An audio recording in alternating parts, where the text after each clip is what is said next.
కార్యక్రమంలో మీరు అన్నట్లు బిజీగా ఉన్నారు. సో ఇలా మిస్ అయిన ఛాన్సెస్ ఏమున్నాయి సార్? మిస్ అయిన ఎన్టీ రామారావు గారితో చేయలేకపోయాను. ఓకే. శ్రీదేవి ఒక 20-30 మంది హిందీ ప్రొడ్యూసర్స్ని పంపించింది నా దగ్గరికి, హిందీ సినిమాలు చేయమని.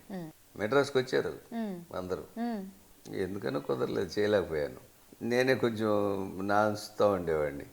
శ్రీదేవి అనేది సార్ చేద్దాం సార్, ఒక రాధ ఇద్దరు కృష్ణులు చేద్దాం సార్, ఛాలెంజ్ చేద్దాం సార్, అది చేద్దాం సార్, శ్రీరంగనీతులు చేద్దాం సార్, అది సార్. నేను ఇట్లా ఎంకరేజ్ చేసి ప్రొడ్యూసర్లను పంపించేది. పాపం నేనే చేయలేకపోయాను, అదొక బాధ లోపల.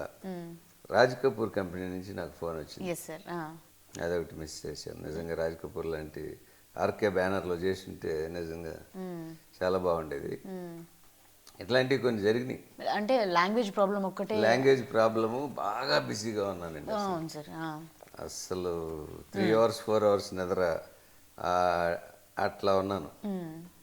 అనిల్ కపూర్ అయితే, జితేంద్ర అయితే ఒకసారి డైరీ ఇచ్చేసి నువ్వు డేట్లు ఫిల్అప్ చేసుకో ఎప్పుడెప్పుడు కావాలో, మిగతా డేట్లు నేను వేరే వాళ్ళకి ఇస్తాను అన్నాడు. చూద్దాంలేండి సరే. అట్లాగే ఖైదీ, అప్పుడు ఖైదీ సినిమాయే చేయలేకపోయాను నేను హిందీలో. తర్వాత అత్తకేముడు అమ్మాయికి మొగుడు ఒక సినిమా చేశాను అనుకోండి.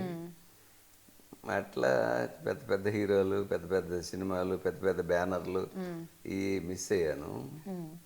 శ్రీదేవి మాత్రం నిజంగా పాపం చాలా ఇష్టంగా నన్ను చూసేది. హిందీ వాళ్ళని చాలామందిని పంపించింది, నేనే చేయలేకపోయాను. అది మాత్రం ఫీల్ అవుతుంటాను నేను అప్పుడు. Coming to your son Vaibhav, మీరే తన డెబ్యూ మూవీ, మీరే ప్రొడక్షన్ అండ్ డైరెక్షన్. సో ఏంటి సార్ వైభవ్ని ఇంకా బాగుంది, సినిమా బాగుంది అన్నారు.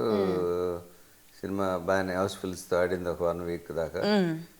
ఇక మీకు తెలిసిందే కదా ఈ థియేటర్లు, ఈ ప్రాబ్లమ్స్, వీటి వల్ల కొంచెం మళ్ళీ షిఫ్టింగ్లు చేయటం, దాంతో దెబ్బతింటాం. వాడికి మంచి పేరే వచ్చింది, బాగా చేశాడు అని.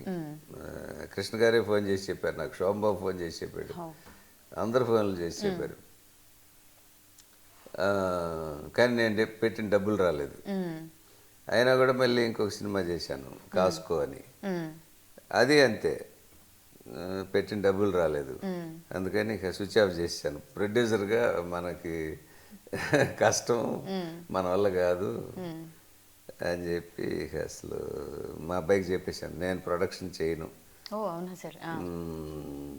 అందుకని నువ్వే బయట ట్రై చేసుకో బాబు, ట్రై చేసుకో, సినిమాలు వస్తే ఓకే, లేకపోతే ఏదైనా వ్యాపారం చేసుకో అని చెప్పేశాను. వాడు ఏదో తమిళ సినిమాల్లో తంటాలు పడుతున్నాడు, ఏదో బాగానే సక్సెస్ అయ్యాడు, తమిళ్లో చేస్తున్నాడు, కంటిన్యూస్గా చేస్తున్నాడు, సక్సెస్లు కూడా వచ్చినాయి.